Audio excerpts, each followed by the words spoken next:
think that's true just for a lot of you in day-to-day life, that you might be struggling with something you might be going through, something tough, and then all of a sudden, bam, something else comes up that's tough.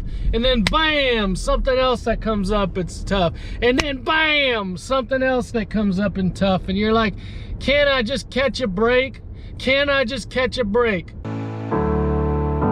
This struggle got purpose and we grow. So whatever road we have to take next, all I need to know is that we'll roll with the punches.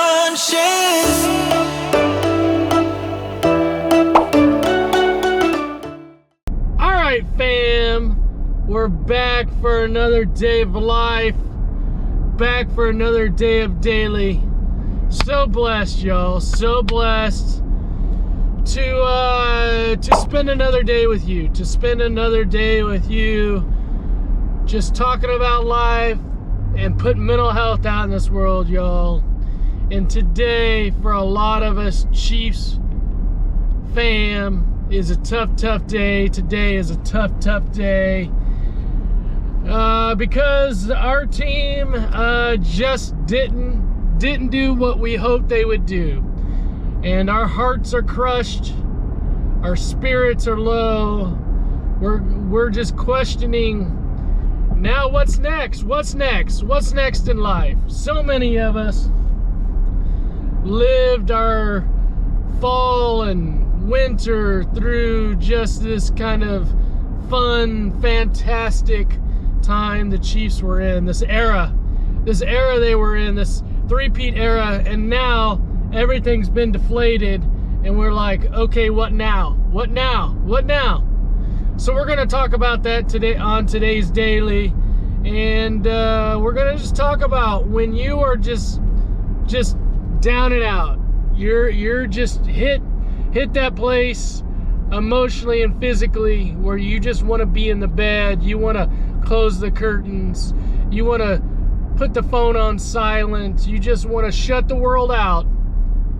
What do you need to do? What do you need to do to get back up and start going again? So we're going to talk about that and so much more. So you guys sit back, put on your seatbelts, and enjoy this ride around doing community therapy, y'all. Doing community therapy. We need to get the vibes pumped up. Let's do a dance party. A dance party. A dance party.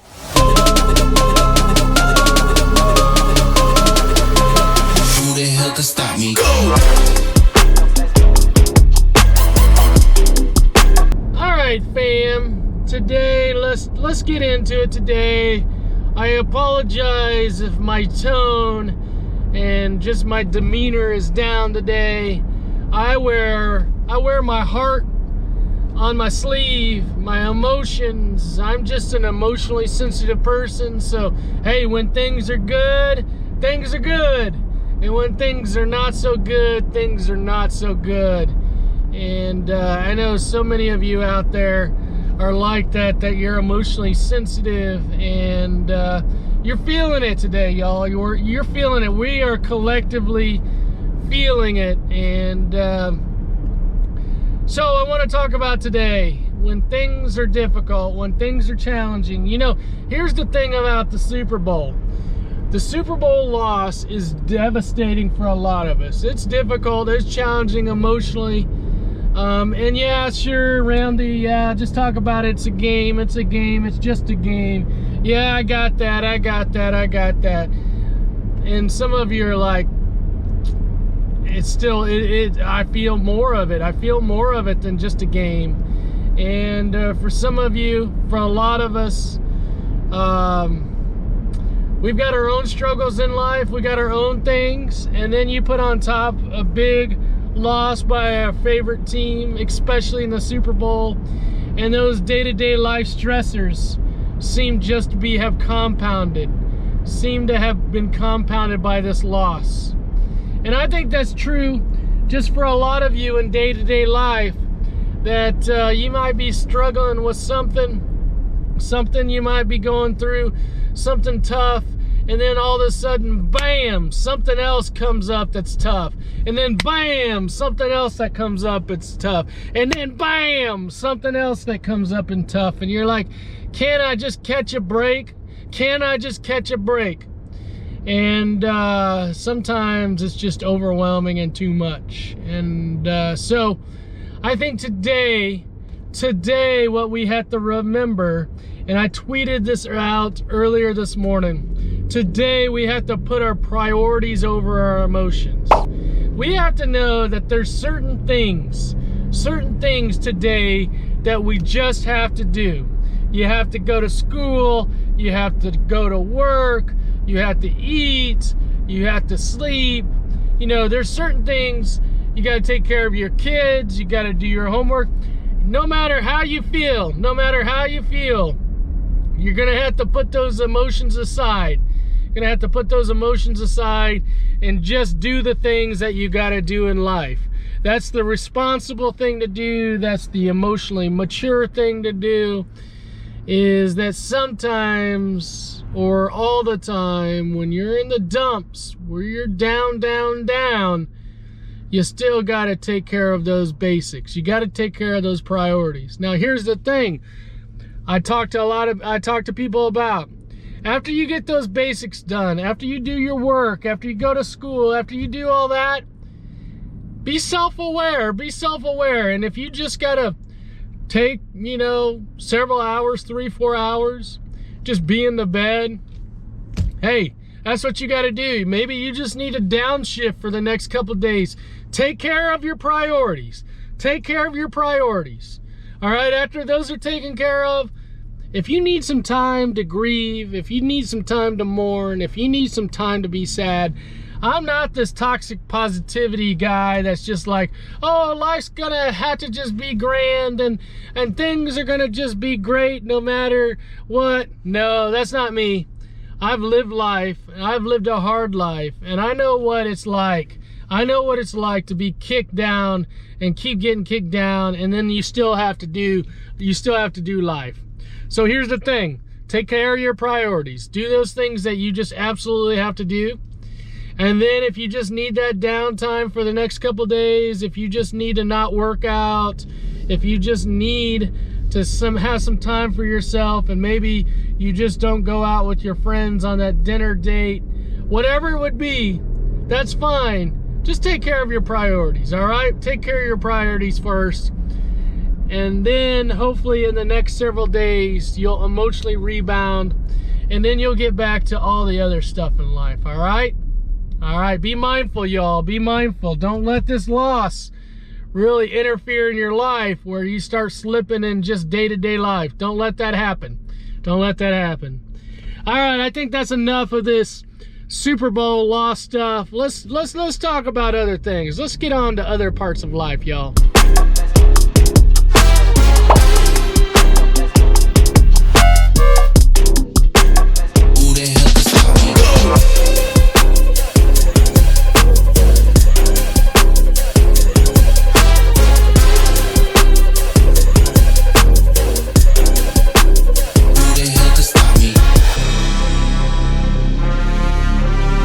Y'all, in mom's group this morning, we talked about Mondays. Mondays are always the most difficult day for kids to go to school. Certainly after a Super Bowl loss, even more difficult. And we talked a lot about what to do if your kid's struggling to get into school. And one of the things we talked about is, for some of you out there, that just getting in the school building is difficult. That should be priority number one, numero uno, just getting in the school building. School counselors always tell me, Randy, if you can just get them in the school building, we can do the rest. And I think that is true. The more, when you get in the school building, you can pop around. You can pop around into different places in the school building, but it all starts by getting in the school building. And sometimes kids struggle to get in the school building. And so what I talk to them about is, like with anxiety, anxiety's going to try to tell you, you can't do it, you can't do it. And what you're gonna have to do is say, anxiety, I can. I know it's gonna be difficult, but I can do it. I can do it. And it's literally putting one foot in front of the other, one foot in front of the other. So one of the exercises that I have kids do, if they're struggling to take their mind off of anxiety, is we just count steps, okay? From when you get out of the car, when you put your foot on the ground out of the car, start counting those steps. 1, 2, 3, 4, 5, 6. And then once you get in that school building, how many steps did it take? It's kind of like, how many licks did it take to get to the center of that lollipop?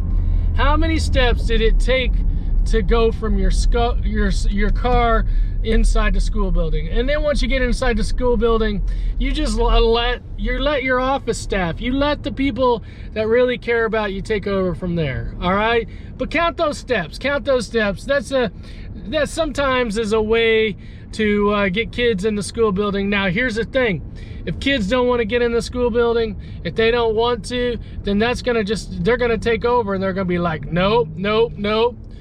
If this is, hey, they gotta want to, but it's just really difficult and challenging for them to. All right, y'all. All right.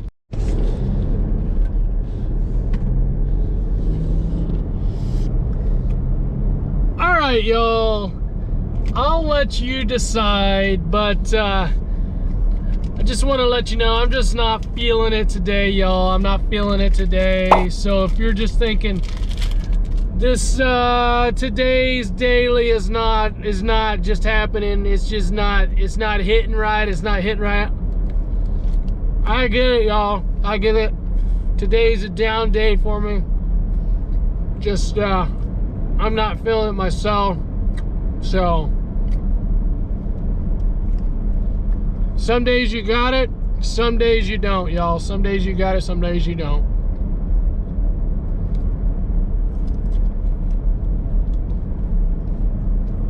All right, y'all. One of the things that goes overlooked a lot of times that I just love, one of the things I love about being community-based is working with athletes. What's that song? 99% mental, 1% skill. So I love working with athletes. Football players, soccer players, basketball players. It doesn't matter. Doesn't matter. But I love helping them improve their mental game, y'all. I don't got the skill. They're the athlete. They've got the skill for their sport. But I definitely know the mental part. I know the mental part when your mind just basically says, I can't go anymore, or your mind says, nope, not gonna be able to win this game, or when you say, oh, that player's better than I am, and you basically give up on the game, on your talent, give up on you as a player, so you don't get the most out of your game. That's where I come in. That's where I come in. And so what we'll do is in our sessions, we'll talk about the various skills. We'll go out, practice them. We'll go out on the basketball court. We'll go on the soccer field. And I will work with these athletes mentally to get them in a better mental place so their skill can take over, right? And then what I'll do is I'll go observe them in games. I'll go observe, and I'll just make sure that whatever we're doing in session is what they're doing during their games. And I love it, y'all. I love it. And I know so many of the athletes that I've worked with over the years, they've definitely seen improvement. And at the same time, they really enjoy it, y'all. It's a different way of working on the mental skills than just talking, sitting across from each other and just talking about it. Just go out there and do it in real life. Go out there and do it in real life. Get on that football field, get on that soccer field, get on that basketball court, and practice the skills that we've been talking about, y'all. All right, y'all. I think I'm just gonna call it here today. Call it. I don't want to force anything. I want to spare you just any of this just down energy that I'm feeling today. Hey, Fam, we'll live to see another day. We'll live to see another day. Remember, this too shall pass. Things are temporary, right? Things are always changing. There will be better days. So thanks for watching. I hope you have a smile on your face, lots of love in your hearts, and see you again tomorrow.